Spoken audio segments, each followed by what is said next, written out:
हरियाणा की हर अपडेट के लिए बेल आइकन दबाएं और सब्सक्राइब करें STV हरियाणा न्यूज।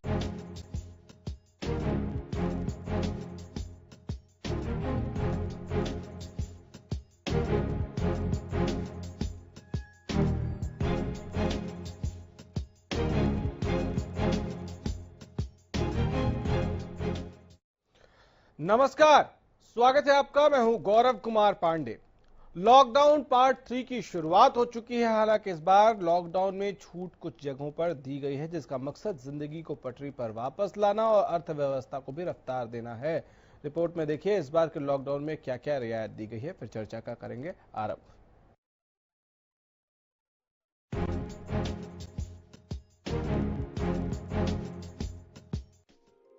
कोरोना के चलते पूरा देश कई दिन से लॉकडाउन है। वजह है एक वायरस जिसने देश की रफ्तार थाम दी है और खौफ ऐसा कि लोगों को घरों में कैद कर दिया है। इसी वायरस से बचने के लिए पूरे देश पर ताला लगा दिया गया है। लॉकडाउन के पहले चरण में पूरी तरह से पाबंदी थी, तो वही दूसरे चरण में थोड़ी सी राहत दी गई। अब सोमवार से लॉकडाउन पार्ट 3 शुरू हो गया है, लेकिन इस बार पाबंदियां काफी कम हो गई हैं और रियायतें बढ़ा दी गई हैं। तो चलिए सबसे पहले जानते हैं कि लॉकडाउन 3 में किन गतिविधियों को छूट मिली है। लॉकडाउन 3.0 देश में क्या खुल सकेगा? शराब, पान और तंबाकू की दुकानें खुल सकेंगी, लेकिन वहां एक बार में 5 से ज्यादा लोग इकट्ठा नहीं हो सकेंगे और लोगों के बीच 6 फीट की दूरी बनाए रखनी होगी। कृषि और पशुपालन से जुड़ी सारी गतिविधियां होंगी।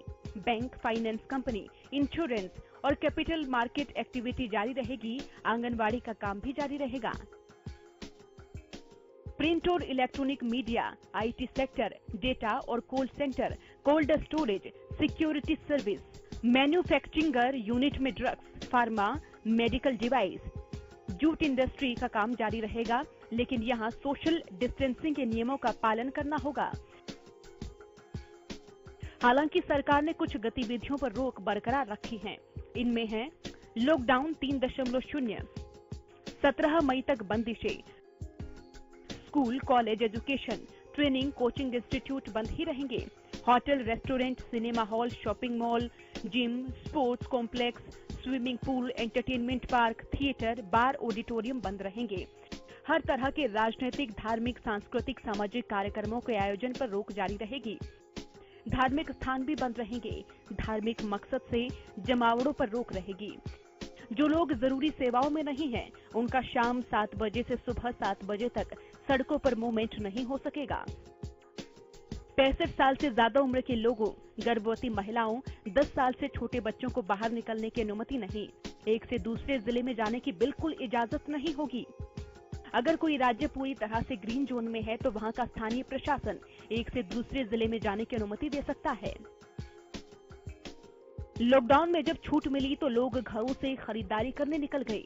तीसरे चरण के पहले दिन बाजारों में रौनक देखने को मिली। सिरसा में कई सारी दुकानें खुल गई। हालांकि इस दौरान पुलिस प्रशासन की टीमें भी मुस्तैद नजर आई और पूरे बाजार का निरीक्षण किया। प्रशासन की तरफ से कुछ रियायतें दी गई हैं। कुछ दुकानें अल्टरनेटिव पे खुलेंगी और कुछ जो एसेंशियल कमोडिटीज़ की हैं वो रेगुलर बेसिस पे खुलेंगी। दुकानदारों से आज अपील की जा रही है कि क्योंकि पहला दिन है, तो आज हम उनसे रिक्वेस्ट कर रहे हैं, अपील कर रहे हैं कि भी जो सामान बाहर ना रखें। सामान जहाँ बाहर आप रखते हैं वहाँ आपके कस्टमर्स खड़े होंगे और 6 फीट की दूरी पर सर्कल बना लें और सभी मास्क यूज़ कर रहे हैं, सैनिटाइजर यूज़ कर रहे हैं और जो ग्राहक बिना मास्क के आता है उसको वो सामान ना दें। देखिए, आज तो हम अपील कर रहे हैं और आगे अगर हिदायतें या डायरेक्शंस के फॉलो नहीं करेंगे तो हम सख्ती भी करेंगे। कैथल में भी बाजार खुले। इस दौरान प्रशासन भी काफी सचेत दिखा। दमकल विभाग की गाड़ियां सभी दुकानों को सैनिटाइज कर रही थी। हालांकि प्रशासन ने दुकानों को खोलने के लिए कई सारी शर्त रखी, जिनमें सोशल डिस्टेंसिंग और मास्क सबसे ऊपर है। शाम को 7 बजे के बाद से बिल्कुल कर्फ्यू सा माहौल रहेगा, बिल्कुल लॉकडाउन रहेगा। तो रेस्ट्रिक्शंस अभी भी हैं। जो थोड़ी बहुत छूट दी गई है जनता को, इसलिए दी गई है कि उनकी ज़रूरत की चीज़ें उनकी पूरी हो, इकॉनमी थोड़ी चल सके। लेकिन महामारी का खतरा अभी भी बना हुआ है। इससे बाजार किस आधार पर खुलेंगे? बाजार की जहाँ तक की बात है, तो अभी तो बातचीत चल रही है उनसे, व्यापार मंडल से, और हमें बाजार इस आधार पर खोलना है कि वहाँ पर सोशल डिस्टेंसिंग बना रहे और भीड़ ना रहे। तो कुछ ऑड इवेंट कर सकते हैं, और उनकी टाइमिंग्स जो है हम स्टैगर्ड फॉर्म में कर सकते हैं। कुछ दुकान अभी खुले, कुछ दुकान थोड़ी देर बाद खुले, जिससे कि भीड़ कम हो सके, क्योंकि जो शहर का जो अंदर वाला इंटरनल एरिया है वो काफ़ी तंग गली है और काफ़ी ज़्यादा भीड़ होने की संभावना होती है। तो यह सब हम देखते हुए MHA ने लोकल एडमिनिस्ट्रेशन को पूरी छूट दी है कि आप लोग जो है सोशल डिस्टेंसिंग मेंटेन करने के लिए आप कोई भी कदम उठा सकते हैं। हालांकि छूट मिलने का उत्साह लोगों में कहीं कहीं ज्यादा हो गया और सोशल डिस्टेंसिंग का मजाक बनकर रह गया। प्रदेश के कई हिस्सों से ऐसी तस्वीरें आई जो निराश करने वाली थी। नारनौल, रोहतक, फरीदाबाद, गुरुग्राम, हिसार में लॉकडाउन और सोशल डिस्टेंसिंग की धज्जियां उड़ गई, जिसने अब सरकार की चिंता भी बढ़ा दी है। प्रदेश के गृह और स्वास्थ्य मंत्री अनिल विज ने लॉकडाउन में छूट देने के फैसले पर चिंता जताई है। अनिल विज को डर लग रहा है, जरा ध्यान से सुनिए उनका बयान। ने लॉकडाउन 3 में दुकानें, बाजार खोलने की छूट दी है, अच्छी बात है। मैं सरकार के निर्णय पर कोई प्रश्न नहीं उठा रहा हूं, परंतु बतौर स्वास्थ्य मंत्री और गृह मंत्री मुझको डर लग रहा है। नहीं, मुख्यमंत्री जी की सोच का दायरा बड़ा हो सकता है, जहां तक वो सोच सकते हैं, हो सकता है हम ना सोच पा रहे हों वहां तक, परंतु मेरी जितनी समझ है वो कम हो सकती है।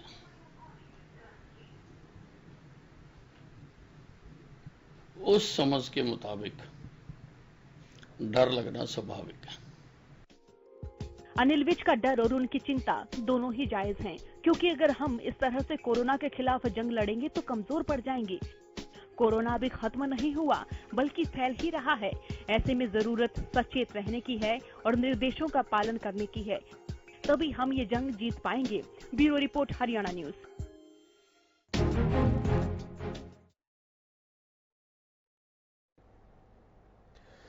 चलिए तो चर्चा का आगाज करते हैं और हमारे साथ जो खास मेहमान हैं उनसे आपको मिलवा देते हैं। योगेश कौशिक जी राजनीतिक विश्लेषक के तौर पर स्टूडियो में मौजूद हैं। प्रदीप नरूला साहब भी राजनीतिक विश्लेषक हैं, स्टूडियो में मौजूद हैं। आप दोनों का बहुत स्वागत है। Doctor Swati Maheshwari health expert के तौर पर और डॉक्टर अजय गुप्ता NETB के अध्यक्ष IIM हरियाणा से, आप दोनों का भी बहुत स्वागत है।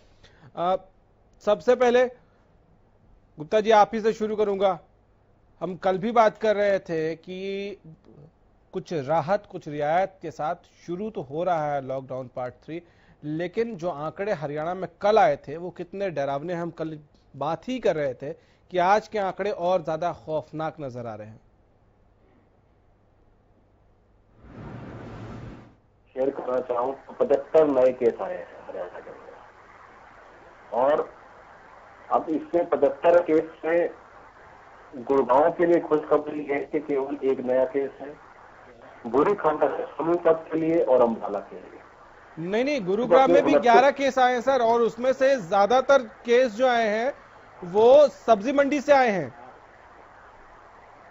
देखिए, मैंने ये खबर आप सुनी थी 11 केस की, लेकिन मैं आपको वही चीज बता रहा हूँ जो हरियाणा सरकार ने रिलीज की है। ये मीडिया में आई है खबर, मैं इस खबर को झुठला नहीं सकता कि आपकी जो 11 केस की है, हो सकता है ये कल अपडेट। योगेश जी शायद आपको काउंटर करना चाहते हैं। प्रदीप जी। हेलो, जो स्थानीय बुलेटिन है उसमें ये है कि 11 केस आए हैं, मेरे पास रिकॉर्ड है डिस्ट्रिक्ट एडमिनिस्ट्रेशन। जो 6, 6:30 बजे जो बुलेटिन आता है, मीडिया बुलेटिन होता है जो गवर्नमेंट ऑफ हरियाणा का है, ये मैं शेयर कर दूंगा आपसे। नहीं, मैं भी आपको शेयर कर दूंगा, मेरे पास है। आज नहीं, ये हो सकता है इसमें थोड़ी सी मिसकम्युनिकेशन हो। हरियाणा के उसमें नहीं आया है, लेकिन स्थानीय प्रशासन ने जो बुलेटिन जारी किया है, और मेरे पास ब्रेकअप भी है उसका, ब्रेकअप भी है उसके पास मेरे पास। नहीं, ठीक है, हो सकता है उसके अंदर। मैं खबर आई थी मेरे पास, मैं खबर में खंडन नहीं कर रहा हूँ, लेकिन फिर भी 11 केस से ऊपर है। सोनीपत 29 केस, और आपके शायद अम्बाला में 25, अम्बाला में 25 केस है, 23 है। 11 झज्जर, 11 गुड़गांव, 11 झज्जर दिखाया है, यहाँ 14 झज्जर दिखाया है। तो थोड़ा उससे का उनको पता चल जाएगा। आपके टोटल केस कितने हैं? हमारे 75 दिखा रहे हैं सर। 84 है सर। 84 है, तो हो सकता है 84। चलो, एनी हाउ ज्यादा फर्क नहीं, 75 और 84 आप 66 थे, तो डेफिनेटली लॉकडाउन गौरव जी शुरू हो गया है। लॉकडाउन के साथ ही जो केसेस का आंकड़ा है वो बढ़ रहा है, और दूसरी आपकी जो रिपोर्ट है उसमें दिखाया गया है कि कई जगह लॉकडाउन की घटनाएं दिखी है। डेफिनेटली शुक्र इस बात का है, गुड़गांव का मैं आपको बताऊंगा, जहां तक मेरी समझ है, मैंने कोई शराब के ठेके आज नहीं देखे खुले हुए, और कई मैंने अखबारों में और कई मीडिया न्यूज में भी पढ़ा है कि शायद हो सकता है कि इतनी बड़ी छूट कर शॉप्स को नहीं मिली है। लेकिन आखिर चिंताजनक है अनिल विज का आज जो बयान है जो आपने दिखाया, बहुत आपकी आवाज थोड़ी ब्रेक हो रही है डॉक्टर साहब। अपनी टीम को बोलूंगा कि पहले इसको थोड़ा सा ये जो फॉल्ट है इसको ठीक कर ले, फिर आपके पास आऊंगा इसी सवाल को लेकर। डॉक्टर स्वाति, यही सवाल आपसे, आंकड़े कितने डरावने हैं हरियाणा के लिए?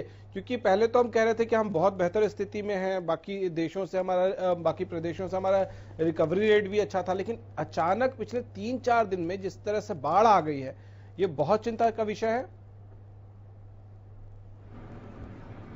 बिल्कुल चिंता का विषय है गौरव, क्योंकि जैसे जैसे केसेस बढ़ेंगे हमें कांटेक्ट ट्रेसिंग अपनी बढ़ानी पड़ेगी, हमें और लोगों को दायरे में लेना पड़ेगा, और ये भी देखना पड़ेगा कि कहाँ इसके क्लस्टर्स हैं, कहाँ से ये आ रहा है इन्फेक्शन, किस तरह से ये घुसा है, किन लोगों के द्वारा आया है ये अंदर। तो ये सारा पूरा जो प्रक्रिया करनी पड़ेगी ट्रेस करने की, ये अपने आप में एक बहुत बड़ी एक्सरसाइज भी हो जाती है। जैसे जैसे केसेस ज्यादा आते हैं आपका ये दायरा बढ़ता जाता है, और उतना ही आपके लिए जरूरी हो जाता है कि हम देखिए आज की जिस तरह की तस्वीरें हैं गौरव, बहुत ज्यादा चिंताजनक हैं, बहुत ज्यादा निराशाजनक भी हैं, क्योंकि हम बिल्कुल भी ये नहीं सोच के चल रहे थे कि जिस तरह से हम बार बार बता रहे हैं कि सोशल डिस्टेंसिंग करनी जरूरी है, इन सब बातों की हिदायतों का आपको ध्यान रखना है, लेकिन आज की तस्वीरें तो कुछ और ही कह रही हैं। लग ही नहीं रहा है देख करके कि लोग जो है कोरोना वायरस के 40 दिन के लॉकडाउन में से बाहर निकले हैं। किसी को ऐसा लग रहा है, कोई फिक्र ही नहीं है कि कोरोना वायरस का संक्रमण भारत में चल रहा है।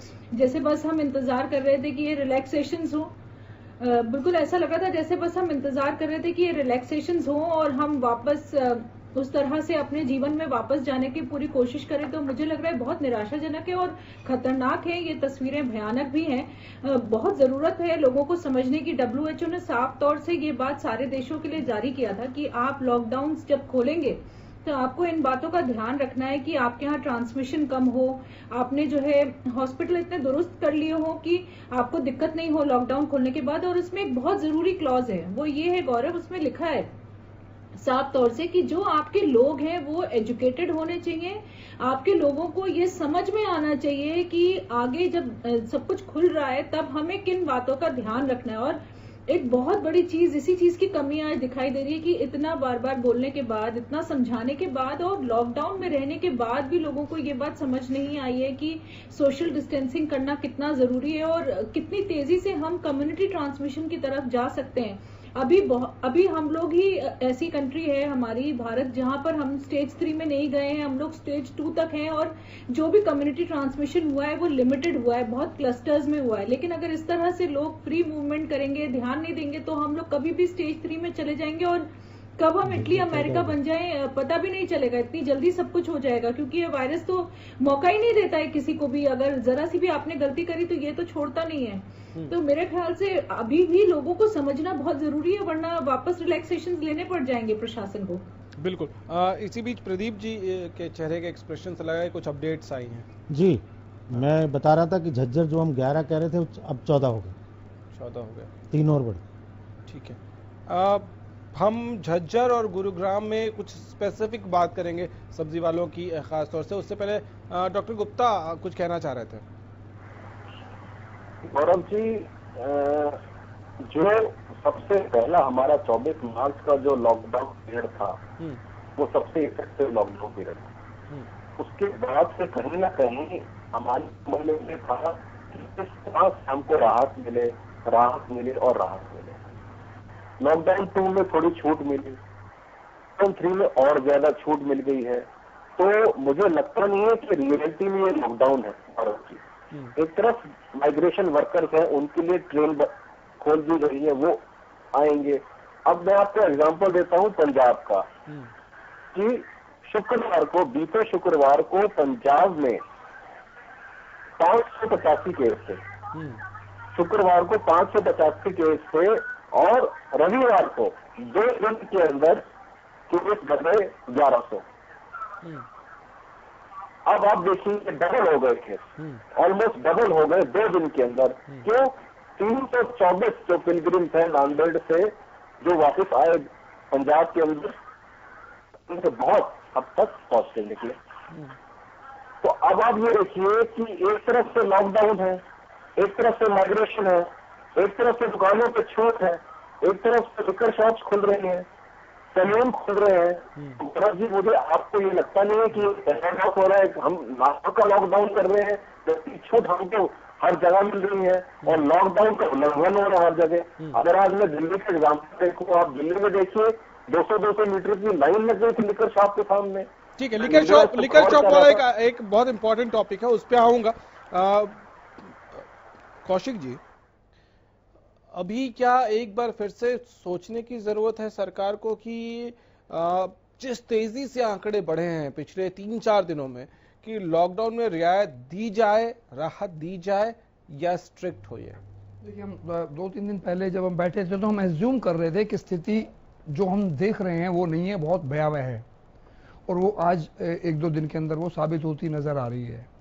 इससे ज्यादा बड़ी बात और साबित होती आ रही है, जिसको मैं कह रहा था, मैं उसके लिए माफी चाहता हूं कि मैं ये कह रहा था कि लोग बहुत समझदार हैं, लोग बड़े बढ़िया तरीके से लॉकडाउन का पालन किया है, लेकिन लॉकडाउन के खुलने का जो पालन जिस तरीके से होना चाहिए वो नहीं हुआ, और वो नहीं हो रहा है। बल्कि जो डॉक्टर साहब कह रहे हैं, मुझे लग रहा है कि लॉकडाउन का अर्थ शायद अर्थहीन ना हो जाए अगर इस तरीके से सारी चीजें चलेंगी तो। जैसे कि वो नांदेड़ वाली बसें तो खैर लॉकडाउन के बीच में ही आ गई, ठीक है, स्टूडेंट्स आ गए हैं, पर इत्तेफाक से प्रभु की कृपा है कि उनमें कोई गड़बड़ नहीं है। स्टूडेंट्स जो आ रहे हैं कोटा से और इधर उधर से, उनमें कोई गड़बड़ नहीं है, चलो ये अच्छी बात है। लेकिन और जो ये अब जो माइग्रेट होंगे हमारे हरियाणा से भी और हरियाणा में भी, वो जो माइग्रेशन हो रहा है, जो अभी डॉक्टर साहब, अभी नरूला साहब की हमारी बात हो रही थी ऑफ द रिकॉर्ड, कि खो गांव के अंदर किसी बेवकूफ ने एक साथ काफी सारे लोग इकट्ठे कर लिए, ये कह के कि मैं आपका रजिस्ट्रेशन कराता हूं और फिर आपको गांव भेजूंगा, और ऐसा बुरा क्योस मच गया वहां पे कि एक के ऊपर एक लोग चढ़ने के लिए आमादा थे। तो वो लॉकडाउन अभी खत्म हुआ भी नहीं है, lockdown we are in the orange zone, और उसके बावजूद ये हरकतें लोग कर रहे हैं।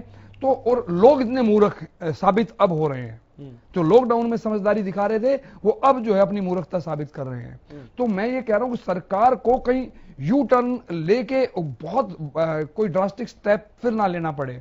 जो हम पहले कह रहे थे कि डेमोक्रेसी को क्रूल तरीके से लगाने की जरूरत है, और मुझे लग रहा है यहां भी अब वही जरूरत है। ठीक है, प्रदीप जी, ये बहुत भयावह तस्वीर, बहुत गंभीर परिस्थिति, जिस तरह के आंकड़े पिछले कुछ दिनों में, खासतौर से स्पेसिफिकली अगर हरियाणा की बात करें, पिछले कुछ दिनों में बहुत तेजी से बढ़े हैं मामले।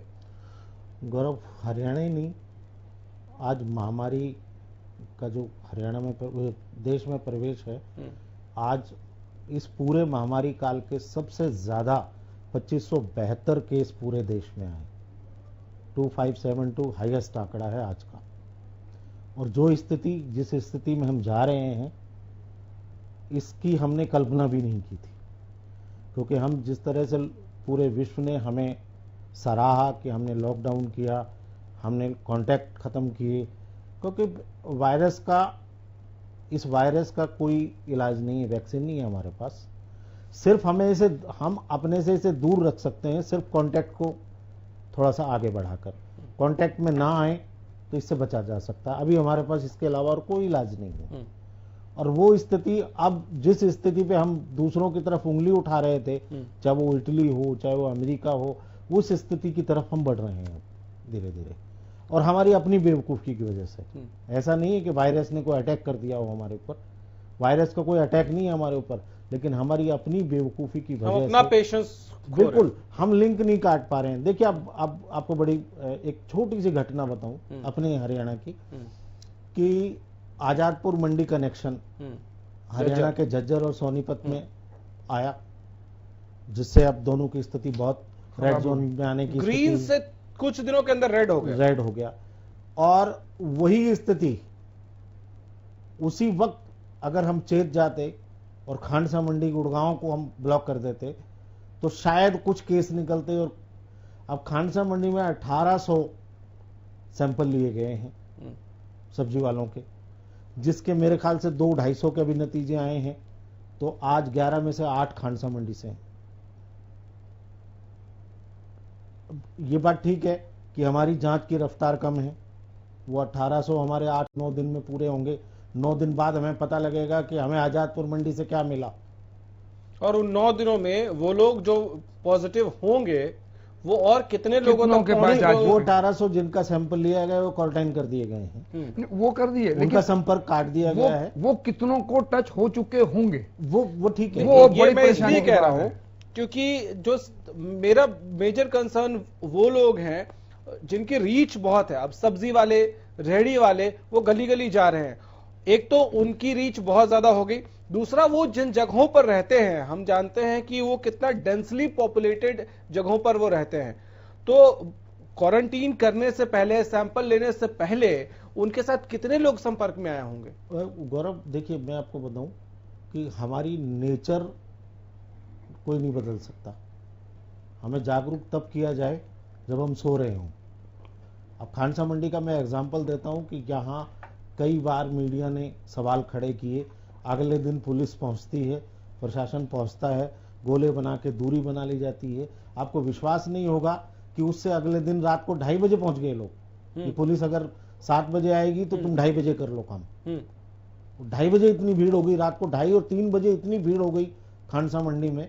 लेकिन अब जब तक हम अपने नेचर में सुधार नहीं करेंगे, अपने अंदर जागरूकता पैदा नहीं करेंगे, आपको डंडे के बल पे कितने लोगों को ठीक किया जा सकता है, कितने लोगों को आप ठीक कर सकते हैं डंडे के बल? ठीक है डॉक्टर साहब, गुप्ता जी, अब इसी पे बहुत बड़ा कंसर्न इस वक्त आम आदमी का ये है, क्या करें? सब्जी खाना बंद कर दे, सब्जी लेना बंद कर दे?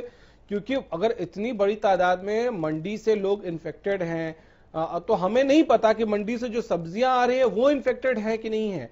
एक चीज तो ये क्लियर कर दीजिए कि अगर सब्जियां कोई ऐसा इन्फेक्टेड आदमी से लेकर कोई आ रहा है तो उसके सरफेस पर, उस प्लास्टिक के सरफेस पर, उस फ्रूट्स पे, वेजिटेबल्स पे कितनी देर सर्वाइव कर सकता है ये कोरोना वायरस?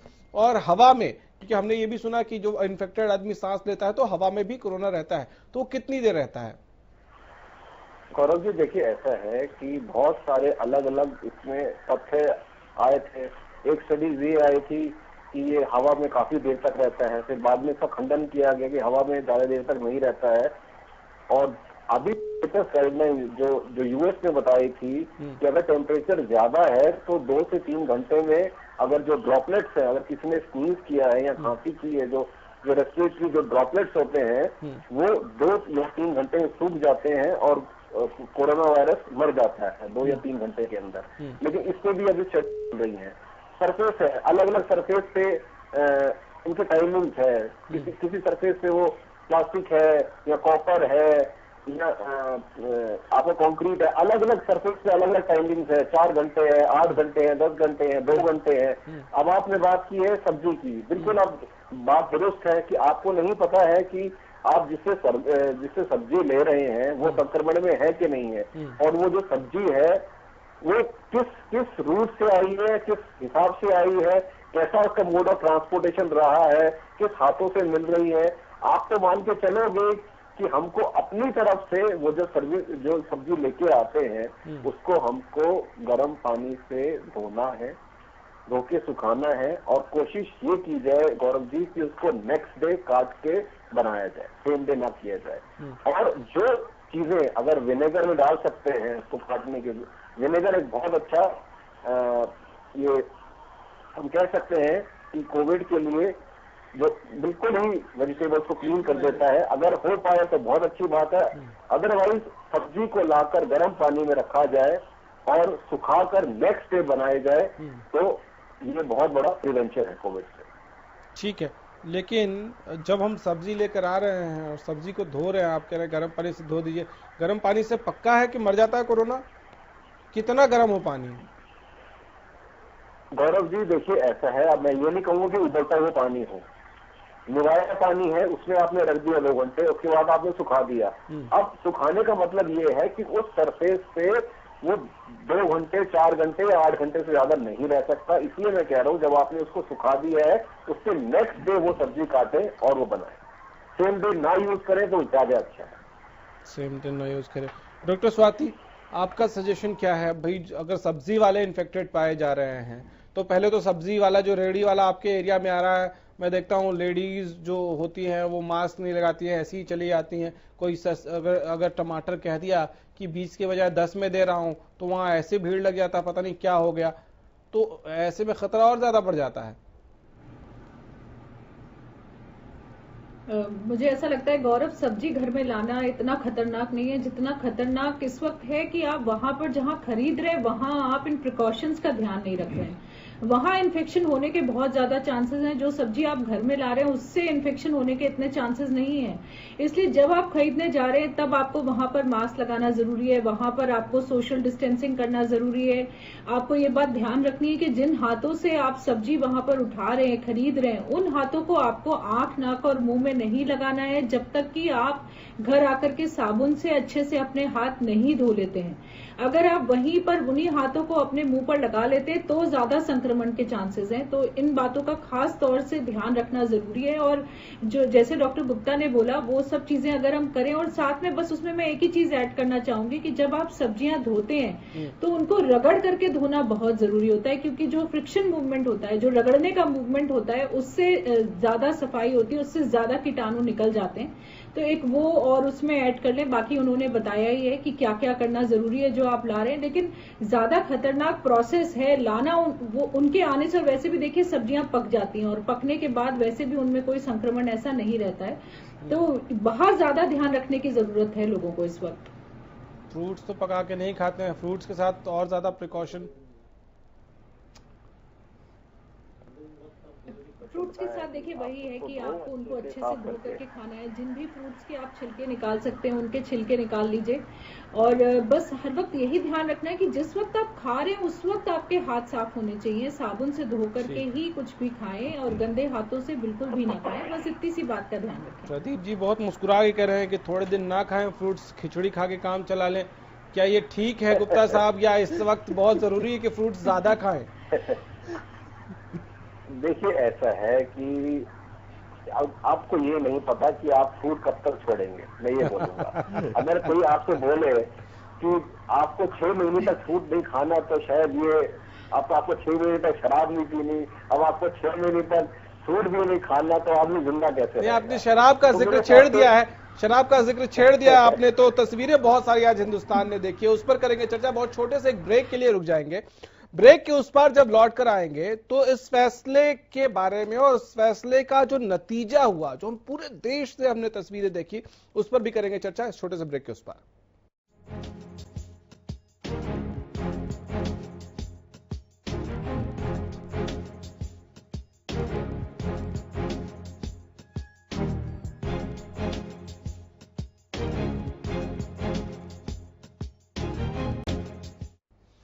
ब्रेक के बाद एक बार फिर से आपका स्वागत है। ब्रेक पर जाने से पहले डॉक्टर गुप्ता ने शराब का जिक्र छेड़ा था, तो पूरे देश भर से जिस तरह की तस्वीरें आई हैं उन तस्वीरों पर चर्चा करना बहुत जरूरी है।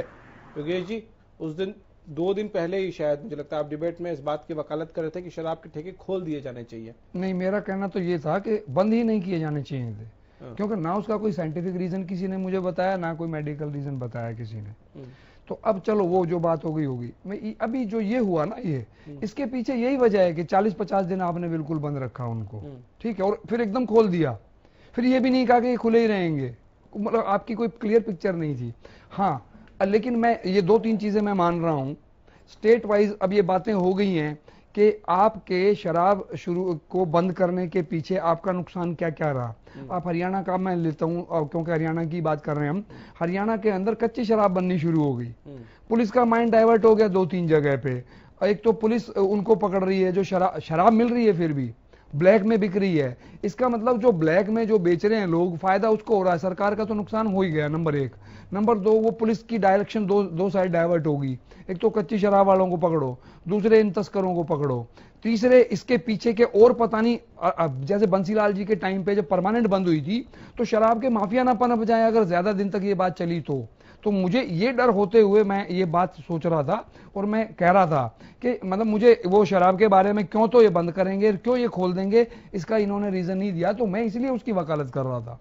ठीक है। और स्टेट्स ने भी, कईयों ने अपने अब रेड जोन में ही शुरू कर दी और हरियाणा में पूरे देश भर में रेड जोन्स में भी हाँ, खुल तो गए हैं। मतलब कोई एक, या तो वही है ना, अपनी नेशनल पॉलिसी हमारी हो एक कि भाई ये है तो ये है, ये है तो ये है, एक मैथमेटिकल बात हो, क्लियर कट, मेडिकली हो। डॉक्टर साहब बैठे हैं, ये बता देंगे कि हमें जी कि हाँ जी मेडिकली ये इसका ये नहीं, नुकसान है, वो फायदा तो है। कह रहे हैं डॉक्टर गुप्ता, हम जब से कोरोना पे चर्चा कर रहे हैं तब से हम ये कह रहे हैं कि नहीं, शराब का सेवन इस वक्त नहीं करना है क्योंकि वो आपके इम्यूनिटी को कमजोर करता है। गौरव जी, बात यहाँ पर इम्यूनिटी की नहीं है, बात सब तरह की है। मैंने सारे तर्क वितर्क सुने हैं आपके पैनलिस्ट से, और मैं एक ये चीज बताना चाहूंगा कि जो हिंदुस्तान की पब्लिक है, अब आपने एक तरफ आपने लॉकडाउन कर दिया है, लोगों के पास कुछ काम नहीं है, लोग आराम से घर बैठे हैं, और आपने दूसरी तरफ शराब के ठेके खोल दिए हैं। तो जिसने अगर डेली पीनी है या जिसने हफ्ते में 2 दिन पीनी है, अगर वो अकेला बैठा है, उसके पास काम नहीं है, तो उसकी फ्रीक्वेंसी ऑफ ड्रिंकिंग क्या रहेगी? नंबर 1। नंबर 2, जब वो ड्रिंकिंग करेगा तब वो सोशल डिस्टेंस मेंटेन कर पाएगा? अब अक्सर क्या होता है, अकेला आदमी बहुत कम होते हैं जो ड्रिंक करते हैं। डेफिनेटली लॉकडाउन के अंदर क्या होगा, आस पड़ोस के लोगों को बुला लेंगे कि शराब आ गई, आओ बैठो। आपका पर्पस पूरा डिफीट होता है। It is not the question of खाली इम्यूनिटी। ये जो शराब होती है, ये आपकी ना तो आपके बिहेवियर पे, आपके सोशल डिस्टेंसिंग पे, तो खोलना ठीक है या नहीं ठीक है? बिल्कुल भी नहीं। आप मुझे बताइए गौरव जी, हमने मंदिर, मस्जिद, गुरुद्वारे बंद कर दिए हैं, लेकिन शराब के ठेके खोल दिए हैं। क्या लॉजिक है इसके पीछे? नहीं, मैं अभी जिक्र कर रहा था कि मैंने किसी सोशल साइट पे पढ़ा कि सरकार ने पान गुटखा तंबाकू की दुकानें खोल दी और थूकने पर पाबंदी लगा दी। ये इस तरह के चल रहे हैं मैसेजेस। डॉक्टर साहब, मैं इसी तर्कसंगत तरीके से जानना चाहता हूं कि पान गुटखा तंबाकू आप अलाउ कर देते हैं, शराब को मना कर देते हैं, जबकि पान गुटखा तंबाकू से सरकार को कोई बहुत बड़ा लाभ नहीं होना चाहिए। नहीं होना चाहिए। किस बेसिस से? मुझे तो बेस समझ नहीं आ रहा सरकार का। आप क्या समझना चाहते हैं? नहीं, मैं यही समझना चाहता हूँ। मेरे ख्याल में लॉकडाउन का पर्पस ही डिफीट हो जाएगा फिर ये। अच्छा ठीक है, अगर प्रदीप जी, अगर हम इसके इकोनॉमिक साइड पे जाते हैं, जो सरकारों का बेसिकली लॉजिक रहता है, तो इस तरह से खोलकर लॉकडाउन जितने दिन आपने किया वो सब खराब करने से बेहतर क्या नहीं होगा कि फिर आप यही कह दीजिए कि भाई होम डिलीवरी करो, दुकानें नहीं खुलेंगी। वहां कम से कम आपका ये जो लाइनें लग रही हैं और ये जो खतरा है ये तो कम हो जाएगा। देखिए गौरव, जब शुरुआत में लॉकडाउन हुआ, ये चीजें बंद की गई, वजह थी तभी बंद की गई। शराब की दुकानें बंद की गई। ये बात डॉक्टर साहब की बिल्कुल ठीक है कि शराब का जो सेवन है या वहाँ की खरीदारी है या उस तरह के, उसमें सोशल डिस्टेंसिंग डिस्टर्ब होती है, और सोशल डिस्टेंसेस हमें बना के रखनी है। ऐसे कोई भी साधन, चाहे वो रेस्टोरेंट हो, चाहे वो मॉल्स हो, चाहे वो शराब के बार्स हो या ठेके हों, या जो जहाँ सोशल डिस्टेंसिंग का कोई मीनिंग ही नहीं है। जो बहुत सारे लोग तो पीने के बाद कहते हैं कि इससे सोशल डिस्टेंसिंग नहीं, सोशल नजदीकियां बहुत ज्यादा बढ़ती हैं। इसमें तो आदमी बहुत इमोशनल होता है। तो मेरा मानना यह है कि हो सकता है केंद्र सरकार ने राज्य के मुख्यमंत्रियों से बार बार बात की, रेवेन्यू जिस तरीके से राज्य सरकारों का खत्म हो गया था, और सभी राज्य सरकारों का जहां जहां शराबबंदी नहीं है, शराब से मिलने वाली एक्साइज बहुत बड़ा रेवेन्यू है। आप एक छोटे से स्टेट हरियाणा को ही देख लीजिए, 3500 करोड़ रुपए सालाना मिलता है। अब 3500 करोड़ रुपए सालाना मिलता है, यानी कि आप 300 करोड़ रुपए पर मंथ का रेवेन्यू, या तो उन्होंने डिमांड की सेंटर से कि या तो अब हम पैसे दीजिए या हम खोलते हैं, या कोई छूट दीजिए। तो हालांकि हो सकता है केंद्र ने कुछ शर्तों के साथ, शर्तें थी, नहीं ठीक है, अगर हम रेवेन्यू का माने तो, और इस तरह से जो लंबी कतारें लग रही है, इसकी जगह क्या हम होम डिलीवरी नहीं अलाउ कर सकते? नहीं, मैं आपको बताऊं, बेसिक फैक्ट तो ये है जो हरियाणा ने किया, बाकी सरकारों को भी ऐसा कर लेना चाहिए था। हरियाणा ने 5000 करोड़ का विपक्ष के साथ बात करके 5000 करोड़ का लोन ले लिया, क्योंकि वो तनख्वाहें भी देनी है, और साथ के साथ जो पैसा खर्च हो रहा है जो लोगों की खाने में, या आप उनको शेल्टर होम में ले जा रहे हैं, हाँ। या उनको जिस तरह से भी सुविधाएं दे रहे हैं, वो चीजें जो हो रही हैं, चाहे 500 रुपए उनके खाते में डाल रहे हैं, जो भी चीजें हो रही हैं, या तो ये करो, या फिर स्टेट गवर्नमेंट जैसा चाह रही है उसमें थोड़ी बहुत छूट दो। लेकिन वो छूट दे के हमने देख ली एक दिन में, ये नुकसान जो आज हुआ है इसकी भरपाई करना बहुत मुश्किल होगा। मेरा मानना है कि जो आज शराब के ठेके खोले गए, या कुछ स्टेट ने तो साथ के साथ बंद कर दिए, कुछ स्टेट में अभी भी कल का टाइम दिया है कि 10 बजे से इतने बजे तक खुलेंगे, या चीजें सोशल डिस्टेंस में होंगी।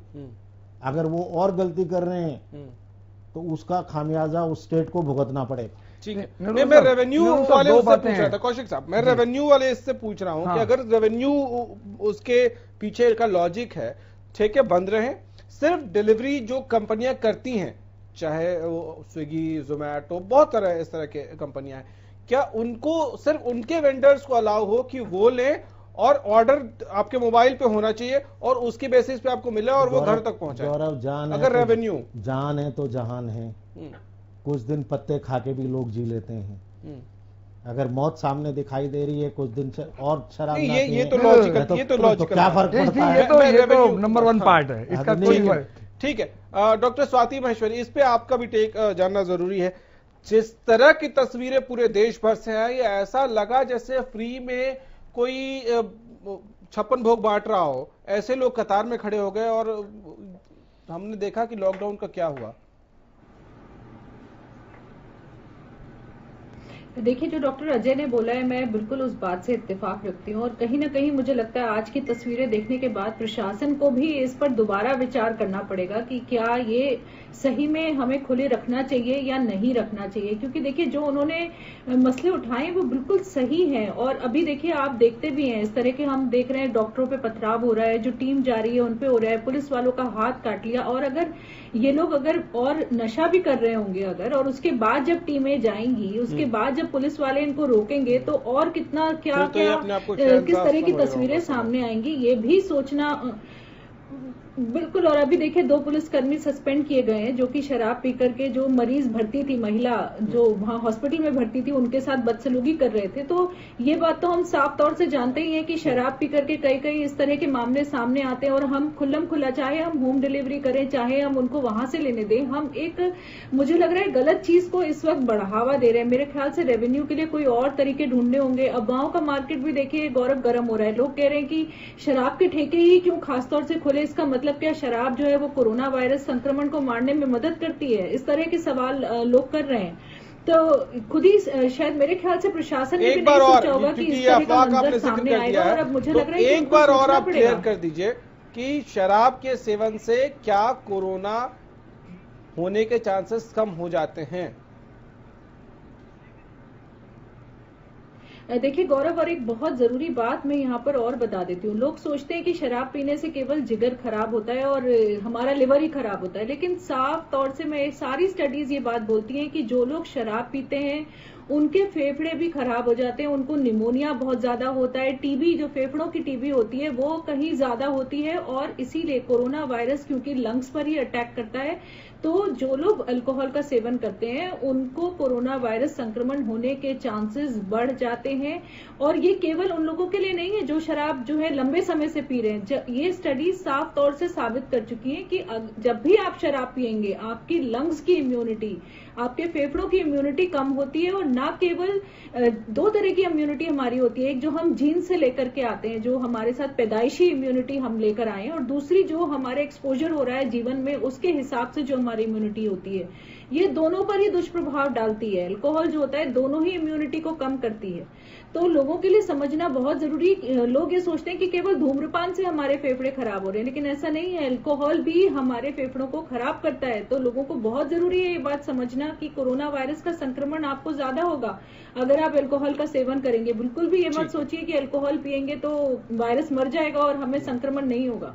ठीक है, अब हम वापस आते हैं उस मुद्दे पर कि सब्जी मंडी में वेंडर्स और अंबाला में मजदूरों का पॉजिटिव पाया जाना क्या ये कम्युनिटी स्प्रेड को बढ़ाने के एज पर और नजदीक हमको लेके नहीं आता है? प्रदीप जी, देखिए मैं बता दूं कि ये ठीक है कि सब्जी मंडी में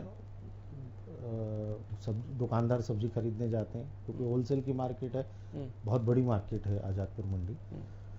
उसे हम कम्युनिटी स्प्रेड की तरफ, अगर उस चेन को हम वहीं रोक दें तो ये जरूरी नहीं है कि आप कम्युनिटी स्प्रेड की तरफ कदम नहीं, अभी भी हम कम्युनिटी स्प्रेड की तरफ नहीं जा रहे। लेकिन हाँ, 2500 केस एक दिन में आने चिंता का विषय जरूर है कि जिस कम्युनिटी स्प्रेड से हम बचना चाह रहे हैं, कहीं उसकी तरफ हम एक कदम आगे तो नहीं बढ़ रहे हैं। नहीं, कम्युनिटी स्प्रेड का जिक्र मैंने क्यों किया, क्योंकि वहां से बहुत सारे वेंडर्स लेके आ रहे हैं। बिल्कुल। और वो बहुत सारे वेंडर्स फिर बहुत सारे और घरों में जा रहे हैं। बिल्कुल। और हर घर में 5, 6, 7, 8, 10 लोग तो हैं जी। तो मैं आपको बता दूं, देखिए सब्जी खरीदना एक परिपाटी है कि हम गली में रेहड़ी पर सब्जी खरीदते हैं तो कम से कम रेहड़ी 3 फुट चौड़ी है।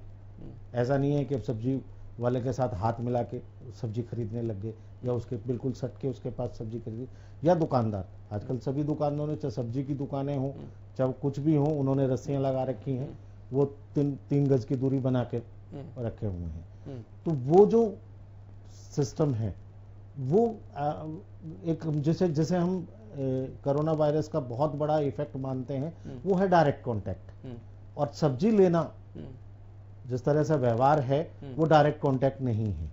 दूसरी बात, सब्जी लाने के बाद जिस तरह का प्रोसेस है, जैसे डॉक्टर साहब ने बताया कि हर कोई सब्जी लाता है, धोता भी है, सुखाता भी है, पहुंचता भी है, उसके बाद सब्जी बनती है। आजकल सभी घरों में एक सिस्टम है कि जल्दी बनाना है कुकर में, जब कुकर की सीटी लगेगी तो मुझे नहीं लगता कि वायरस को बहुत देर तक जीवित रह सकता हो। तो वो कम्युनिटी कांटेक्ट की तरफ नहीं, लेकिन हाँ चेन तोड़नी पड़ेगी। अगर ये चेन नहीं तोड़ी तो कम्युनिटी कांटेक्ट हो सकता है। ठीक है। कम्युनिटी कांटेक्ट में एक सवाल और कि इस वक्त हम सारे प्रवासी मजदूरों को अपने अपने घर भेजने की कवायद कर रहे हैं, स्टूडेंट्स को भेजने की, जो फंसे हुए हैं उनको भेजने की, चाहे वो तीर्थयात्री हो या घूमने आए हो, कोई भी हो। और अंबाला में इतने सारे मजदूर, हाँ गुप्ता साहब कुछ कह रहे हैं, आऊंगा सर। अंबाला में इतने सारे मजदूरों का पॉजिटिव पाया जाना, क्या ये अलार्मिंग सिचुएशन नहीं है? ये बात ही तो हम कर रहे थे कि जब लोग जब आने जाने लग गए हैं, ये जो हो रहा है, यहाँ का वहां जाएगा या वहां का यहाँ आएगा, तो ये तो खतरनाक स्थिति है ही है। और इनमें सबसे बड़ी खतरनाक स्थिति क्या होगी कि इनमें से लोग गांव में जाएंगे, और गांव में जो एक गांव में गए तो मुझे लगता है कि एक केस अगर गया तो पूरा गांव गया, तो ये बहुत खतरनाक सिचुएशन नजर आती है। उसके बाद जो प्रॉब्लम आगे हो रही है वो ये है कि उन्हें वहां पे जाके भी वो उनकी स्टेट जो है वो क्वारंटाइन करने में लापरवाही बरत दी, किसी के यहाँ कोई और लापरवाही होगी, उस लापरवाही की वजह से या उसी ने लापरवाही बरत ली, उसको कहा आप होम क्वारंटाइन हुई है।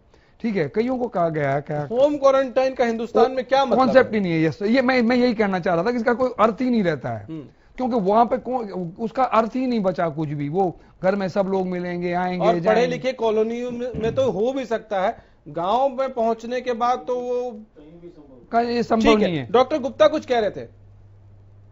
गौरव जी, मैं आपके चैनल के माध्यम से 2 पॉइंट कहना चाहता हूँ। ये जो हमारा सब्जी वेजिटेबल वेंडर्स का जो इशू है और एक माइग्रेशन का, देखिए जो हो, अब जो आजादपुर मार्केट खोली थी, हमारे जो सब्जी मंडी के व्यापारी लोग हैं या सब्जी मंडी जो सब्जी बेचने वाले लोग हैं वो संक्रमित हो गए हैं, चाहे वो जज्जर है, बहादुरगढ़ है, जींद है, जहाँ भी है। सरकार को, हरियाणा सरकार को अब टेस्टिंग बहुत तेजी से बढ़ानी पड़ेगी आगे अगर लोग पकड़ने हैं, क्योंकि लोग संक्रमित हुए हैं। दिन पर दिन आपके पास पिछले 3 दिन से डेटा केस का बढ़ रहा है। ये इसलिए बढ़ रहा है क्योंकि रैंडम सैंपलिंग हो रही है और केस पॉजिटिव मिल रहे हैं। तो ये अब टेस्टिंग जितनी जल्दी हम कर पाए हैं और जितनी ज्यादा कर पाए वो हमारे प्रदेश के लिए बहुत जरूरी है। दूसरा, जो लोग चाहे लेबर्स हैं चाहे मजदूर हैं, जो भी है, माइग्रेशन के थ्रू ट्रेन से, बस से, जैसे भी जा रहे हैं, जहां वो पहुंच रहे हैं, सबसे पहले उनका टेस्ट होना चाहिए, पॉजिटिव केसेस को क्वारंटाइन करना चाहिए, या जो भी संदिग्ध केसेस हैं उनको क्वारंटाइन करना चाहिए। संदिग्ध किसको मानेंगे डॉक्टर गुप्ता? परेशानी तो यही है कि आपने ये कह दिया कि आप डॉक्टर से लेके आओ, और डॉक्टर्स के पास पूरे देश भर से ऐसी तस्वीरें आई हैं कि लंबी कतारें लगी हैं उनको ये देने के लिए सर्टिफिकेट कि हाँ जी आपको कोरोना नहीं है। और एक डॉक्टर के पास दिन भर में अगर 500, 1000, 2000 लोग आएंगे तो कितनों का टेस्ट करेगा और कितनों का सर्टिफिकेट देगा? फिर तो हिंदुस्तान में हम जानते हैं कि 50 रुपया दीजिए डॉक्टर का सर्टिफिकेट मिल जाएगा। संदिग्ध का मतलब है कि उसमें कुछ न कुछ लक्षण होने चाहिए। लक्षण तो है ही नहीं, 90% केसों में लक्षण नहीं है। अब हम ये नहीं कह सकते कि हम टेस्ट नहीं कर सकते हैं। कल 24 घंटे का डेटा आपको बता देता हूँ, 57,000 पूरे देश में टेस्ट हुए हैं। देखिए अभी भी हम उतने we are not up to the mark, हम उस लेवल पे नहीं चल रहे जैसे हमारे स्वास्थ्य मंत्री ने कहा था। केंद्र के स्वास्थ्य मंत्री ने हमको 1 लाख टेस्ट रोज के करने हैं तो करने हैं। गौरव जी, आप सिर्फ टेस्ट के बल पे ही बता पाओगे कि कितने लोग संक्रमण में हैं, वही आपको असली आंकड़े दे पाएंगे। अदरवाइज आप अगर टेस्ट नहीं करेंगे तो हम वही फॉल्स इल्यूमिनेशन में रहेंगे कि हमारे केस उतने नहीं। मैंने जो सवाल उठाया था कम्युनिटी स्प्रेड का खतरा कितना बढ़ रहा है, वो इसीलिए उठाया था डॉक्टर गुप्ता कि अब डॉक्टर के पास इतनी भीड़ लग गई कि भाई ठीक है कि नहीं है, एसिम्प्टोमेटिक हम जानते हैं कि इतने केसेस हैं, वो किसको किसको पर्ची देगा? और लोग इतनी तादाद में आएंगे। और मैं डॉक्टर्स के बिल्कुल खिलाफ नहीं हूं या उन पर कोई सवालिया निशान नहीं उठा रहा हूं, लेकिन हम जानते हैं कि 50 रुपए में भी मेडिकल सर्टिफिकेट बनता है हिंदुस्तान में। गौरव जी, मैं रैंडम सैंपलिंग की बात कर रहा हूँ, मैं तो कह ही नहीं रहा कि आप डॉक्टर्स के पास जाके परामर्श कीजिए। नहीं, लेकिन माइग्रेशन जो कर रहे हैं उनके लिए ये मैंडेटरी है। देखिए आप कोई भी हेल्थ सेंटर खोल सकते हैं, उसको जरूरी नहीं है कि आपका डॉक्टर हो, वहां पर पैरामेडिकल स्टाफ हो, कतार में रहे, उनके टेस्ट जरूरी है। अगर देखिए जिनको फ्रंट सिम्टम्स है उनको तो आपको हॉस्पिटल में भेजना पड़ेगा, आप उनको बिना चेकअप के लिए तो नहीं भेज पाएंगे। आप ये निश्चय कीजिए कि अगर हमारे पास आज 100 मजदूर एक क्षेत्र से दूसरे क्षेत्र में आए हैं, आप मान के चलिए उन 100 का टेस्ट होना बहुत जरूरी है। ठीक है, बिना उनको टेस्ट के ठीक है, लेकिन ये हो नहीं रहा ना सर, टेंशन इसी बात की है।